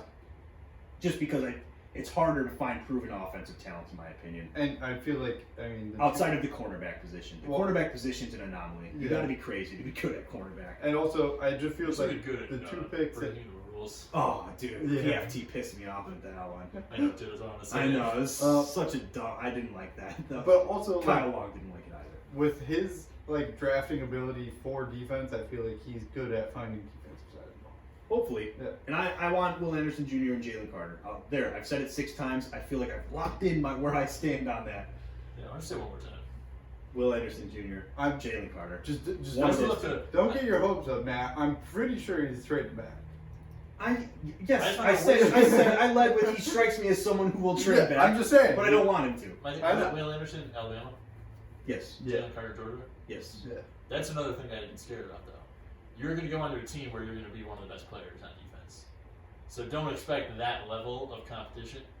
Well, see, I think they'll do fine. Because like Aiden Hutchinson, I look at in Detroit. He was on Michigan. He was the focal point of Michigan's defense. And he came into Detroit. He played good. He played well. Mm-hmm. I think that, like, if you're thinking you're going to get Will Anderson at the level that he's at, you saw what happened to No, Khalil no, Mack. he'll need to develop. No, I'm saying, but you saw what happened to Khalil Mack. He had a very down stat-wise, and then you saw what happened to Robert Quinn this year as opposed to last year. Yeah, no, Khalil Mack. I don't expect them to come in and be boom, boom, impact right away. The odds of you getting a Micah Parsons like dude is slim. Now, I think Will Anderson Jr. can do it.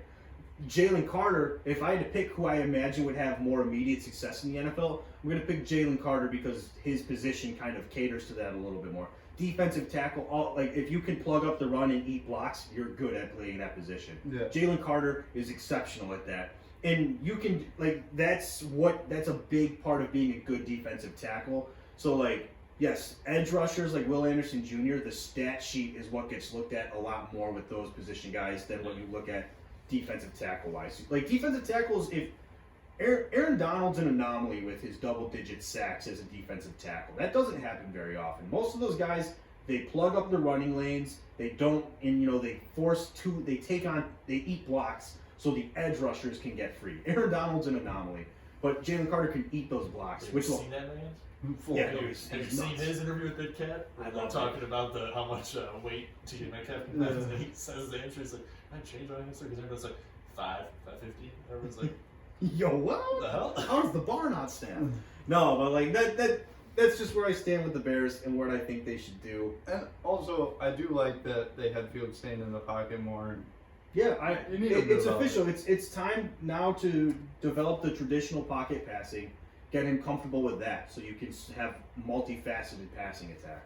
And he did well, besides the two He was picks. he was the highest rated quarterback Yeah. for the week, despite the 2 interceptions. Those picks were, again, I get to the point where those are bad picks.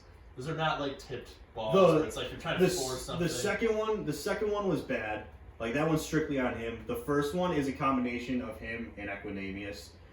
I don't know. See, obviously, Equinemius, it was a comeback route. He was supposed to come back to the ball, and he just hooked and stayed.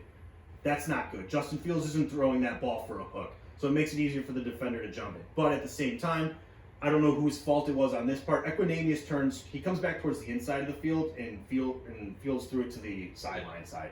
So if it was supposed to be to the inside, then it's a combination of a bad route and a bad throw. But that one, I kind of put 50-50 on each of them. The second one, that Fields just got played by the defense. Yeah, That's one of the first ones I've seen in a while from Fields where it was a bad interception. Well, I mean, I just think he thought he could fit it in there, and that the defense just and that's Oh, what makes it a bad interception. Yeah, I know, but but even if he's trying to fit it in, he still overthrew it. Like, it wasn't even close to a Bears guy. It went right to the Packers guy. He got fooled by the safety. Yeah, He didn't know to throw yeah. him. No, the safety caught him. Yeah, the safety Oh, just yeah, cut. yeah. The coverage was just he got fooled, He got fooled by the coverage. coverage. Yeah, That's what makes it a tough pick. You Yeah. know, and That was when Trevor Siemian threw that touchdown against the Jets. If that would have got picked off, I'd been like, he's trying to squeeze it in there. That's not getting fooled by coverage. That's like I tried to squeeze it somewhere that it probably yeah, shouldn't. Fields got fooled by the coverage. Like we don't need to harp on the dude. I think he's making so much strides as being a pocket passer. I think that if you combine his some of those passing, throws were. if you combine his pocket passing with his ability to run, he's going to feel a lot less pressured. Like, he's not going to force that one. He's going to be like, I'm going to take 4 yards. Yeah. That's probably what I can get at the bare minimum. If not, I freaking break the guy's At ankles. that point in the game, they're trying to force a quick score, an onside kick. I mean, he's going to force a pass. I'm not all upset about the interception. You know, they weren't winning that game. Everyone's like, oh, that interception cost them the game. Well, not really. Their defense can't get off the field. That's what costs them games more than anything. But that'll wrap up Bears talk. Nick, hit us with your question of the week. I'll harp on the college football kind of situation more and more. I've never liked their rankings. I've always thought they don't make any sense. They don't have a logic behind who they put where and what they do. Bigger problem I have, Heisman finalists. Why are they all quarterbacks? And why are some of the quarterbacks not even really that good? I don't. Did they announce the finalists? Stetson Bennett. He's a finalist. No chance. Caleb Williams. No chance. Caleb Williams, 100%. Caleb Williams makes sense. Should be a final. I think Bo Nix and C.J. Stroud. No, Bo Nix wasn't on there because someone made a case that Bo Nix is a better quarterback than Stetson Bennett. Statistically, yes. But my biggest thing, and I don't know who it was, but some analyst came in and said, you can't put a player that's not even the best on your team as the Heisman finalist. It's not an MVP. That's what Andrew Cup said? It's not stuff like that. For me, Michigan, Aiden Hutchinson. Andrew says he shouldn't be in there. I said he was the best player on Michigan that year. Kenneth Walker should have been in last year. For me, this year, Blake Corum should be in the Heisman finalist. Stetson Bennett shouldn't be. Maybe someone Bennett should not be. Maybe someone from the I can't defense believe it. of Georgia. Like, to me, it doesn't make any sense. You have to be the best quarterback you have to be one of the 4 teams that makes it, and then maybe someone from outside. Caleb Williams, stud, should be in there. Hendon Hooker is the other one. So it's Hendon Hooker, C.J. Stroud, Caleb Williams, and Stetson Bennett. Bennett, Williams, Duggan, Stroud. Those are your Stetson Bennett, Caleb Williams, Max Duggan, and C.J. Stroud. So it's not even Hendon Hooker. Hendon Hooker's not in there, which that's a shame. He was having a good year, but that torn ACL really cost him 2 weeks of football. Bijan Robinson is one of the best running backs. Now his team isn't as good, so I can see you putting Blake Corum over Bijan Robinson because his team's better and they play the same position. So maybe stats a little bit. I'm gonna be real. I don't agree with these finalists. No, I don't. Caleb Williams, Caleb Williams is probably going to win it. The year he had just indicated he would win it. But Stetson Bennett, Max Duggan. Hendon Hooker should be way above Stetson Bennett. Stetson Bennett's in there because he's the Georgia quarterback, man. And the problem There's is nothing people else. pull stats from your top 25 teams. And they're like, oh, well, look, Stetson Bennett plays well in big games. Like, he's had less interceptions than Hendon Hooker. You're playing on a team where there's no pressure on you to do well as a quarterback. If you're going to lose a game, it's going to be your defense that loses the game. Yes, you can't just go out there and throw 5 picks. No, I will say. But Stetson Bennett should not be in the top 10 of. No, I wouldn't put Stetson Bennett as a finalist. That shocks me. That's strictly because he's a Georgia quarterback. I will say, though, Stetson Bennett is a very efficient passer. No, he's good, yeah. He's become a very good passer this year. Jake Fromm should never been in the Heisman finalist either, and Jake Fromm did the same thing. He was very That's efficient. that's the Georgia offense for you. It's very balanced, and it doesn't cater to the Heisman. I don't disagree with you. What's your question though? My problem, my thing is, so I don't know what your question is. Sorry, my question is, should they create more high, should they create a quarterback award, and then the Heisman is a non-quarterback award? No. Or do they need to start looking at it where it's, you have to be an impact player in the team, where you're making the key plays in the game, and do they have to do it where it's not 4 quarterbacks, where it has to be only one position can get in? So if Caleb Williams is the best quarterback, he's the only quarterback getting in, and then it's wide receiver, running back, and then defensive guy. I agree with that. Because that would be that. I think that's the most. Because I think it's stupid. Because for some reason, inclusive in way is what I'm going to say. Yeah. In the minds of people who want to watch college football and do the stats, it's very hard to compare Will Anderson to Caleb Williams. It's very easy to compare Caleb Williams to Hendon Hooker. They're both quarterbacks. So you put both their stat lines up there and you go through the whole thing. And it's No, like, I agree because they got all the other awards there, position groups. So like the Heisman should be like The Heisman's like the MVP. Yeah. Because you got the O'Brien, you got the Blitnikoff, the Nagurski, you got all that, or not Nagurski, I'm sorry, Butkus, I think is the. buckets of work. But you got all the crazy ones. For every position group really. The Heisman's like your MVP. I think the problem is just the Heisman Trophy just kind of goes with what the trends of football are. Football is becoming a passing attack kind of game, so quarterbacks are getting more opportunity to insert themselves into that conversation. Not long ago, it was pretty well balanced. I mean, I don't remember all the finalists last year. I just remember Aiden Hutchinson. Aiden Hutchinson. Delvin? No, I don't think Delvin Cook ever won. I think he was in. Like, it was like Delvin Cook was in the finalist voting. Yeah, he might have been. Like, they had running backs in there. That's my biggest problem is, do they need a new award for just quarterbacks? Because I don't think there is a quarterback. There is. It's a Davey O'Brien. Yeah. Oh, so then why do they always just have to shove quarterbacks into? Well, it's because passing attacks are what's in for football. But there was a point where it was like running backs exclusively for the Heisman because like college football, football in general follows all these trends, but the NFL moved into passing first offenses, and college football was still in that period where like a strong running game is what defined a good college football team. But now you're seeing teams that do running back by committee more often. And you see them who want to just air it out more because that's what the trends of football are, and it's just opening up more opportunities for quarterbacks. I'm not saying it sucks, like it's not fair that running backs aren't being looked at. To be honest, Stetson Bennett shouldn't be a finalist. I don't know the running backs this year. Like I don't know all of their stats. I'm sure there's a running back more deserving than Stetson Bennett. John Robinson are the people that. Yeah, I'm sure those guys are more deserving than Stetson Bennett. I will admit, Stetson Bennett being in there is kind of just a recency bias thing. There's no chance he wins. He's probably going to finish 4th. Max Duggan, I don't know his numbers on the year. He has pretty good stats. Pretty So he's my biggest problem with it is if it's a passing league, okay, you want to do that. Why aren't wide receivers in there? There wasn't. Devontae Smith won it a couple. Yeah, there years wasn't ago. probably like a but Devontae like Smith now type. it's just quarterbacks, and they're not good. Well, because they're distributing the ball everywhere. I mean, when you're a wide receiver, you are one of 3 wide receivers on the field every time. So you have to be you have to be even that much better to set yourself apart as a high. Like Devontae Smith's Heisman year might be the best wide receiver year in college football. We'll see. And that's just that is what it is. It sucks for everyone, Nick, but we can't just.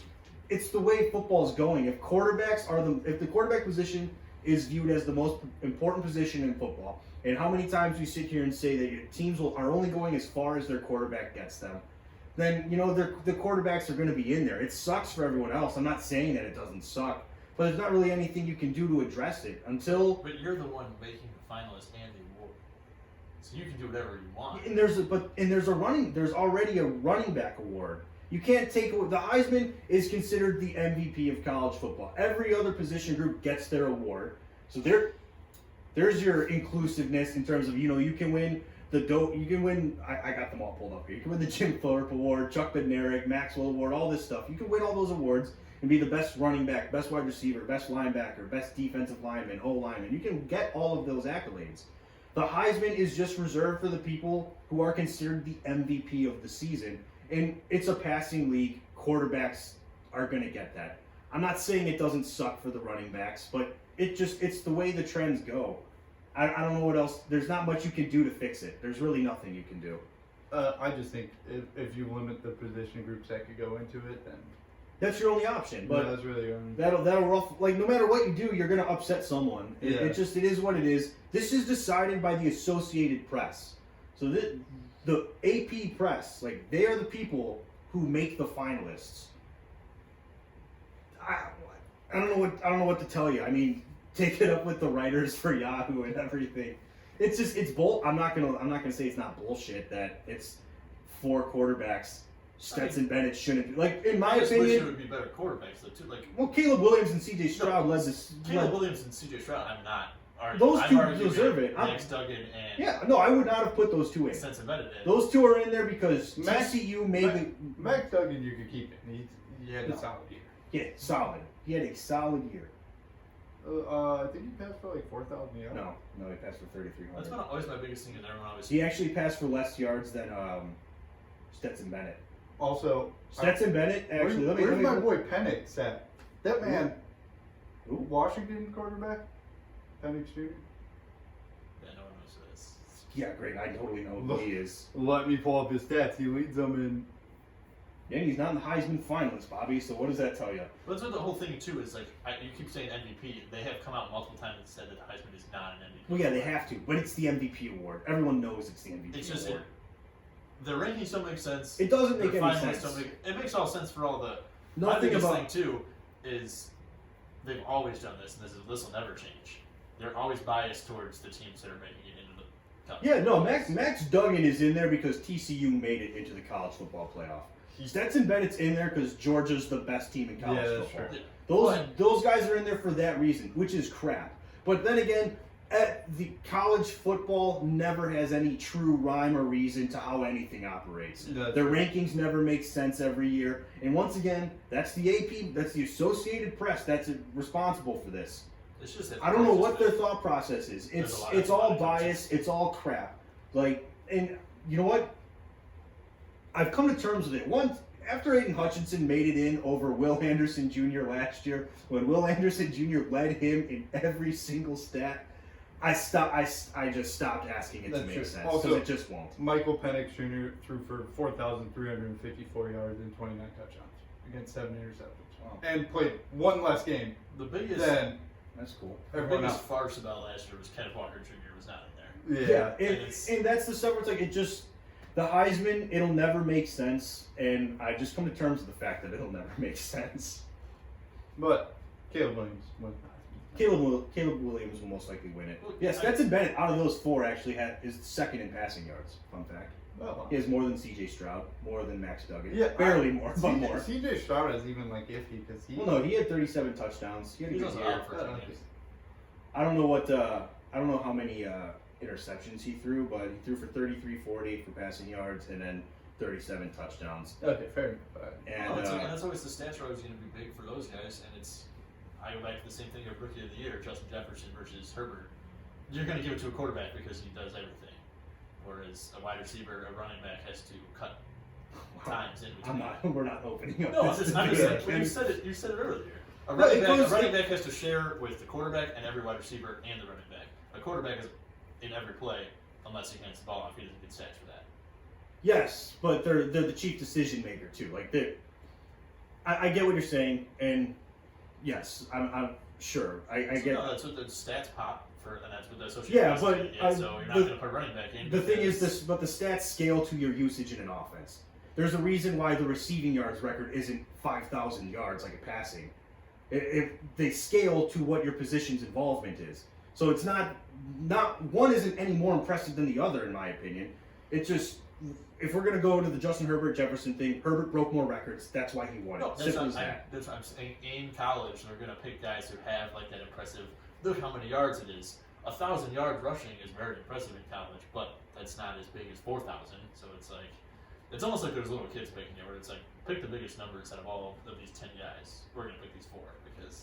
Well, they're all big quarterbacks. in my opinion, college football is a little different, but 1,000-yard rushing season is like if you're a solid running back can get you 1,000 yards. Not even a great running back. A solid running back can get you 1,000 yards. That's my standard of that. And a solid quarterback should get you 3,500 passing yards. Like that's what puts you at just above average at your position. So I scale to you need to be beyond a considerable amount beyond that to be in the running. So like if you're 1,300 plus rushing yards, I would value that more than like 3,600 passing yards. I'm not saying that the committee doesn't look at it that way, but I would argue that you're probably right that they don't pay attention to that as much. I would just like to see it because like everyone knows Caleb Williams out of those 4 should win. Yeah, he's gonna win. But if you put Caleb Williams, let's say Blake Corum, Marvin Harrison Jr., and then Will Anderson Jr., now we have no idea who's going to win. Caleb Williams.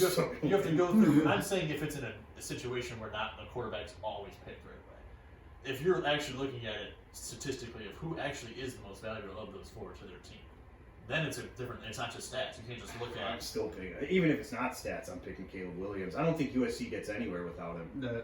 I agree. I like to see Blake Corum list Wolverines in the playoffs. I mean, they beat Ohio State, so that's good enough. Yeah, I mean there's the case against him right there. No, okay, we gotta stop there. Yeah. That'll wrap it up, guys. Thank you as always for listening. If you like what you heard, please give us a follow on our social media, share with some friends or family that might be interested in sports talk. We always like talking with you guys. We appreciate you tuning in. Give us a follow. We'll talk to you next week. Yep. See you. How long did we talk for? 1 hour and 40 minutes. Well, like the first 10 minutes of that was us planning the episode.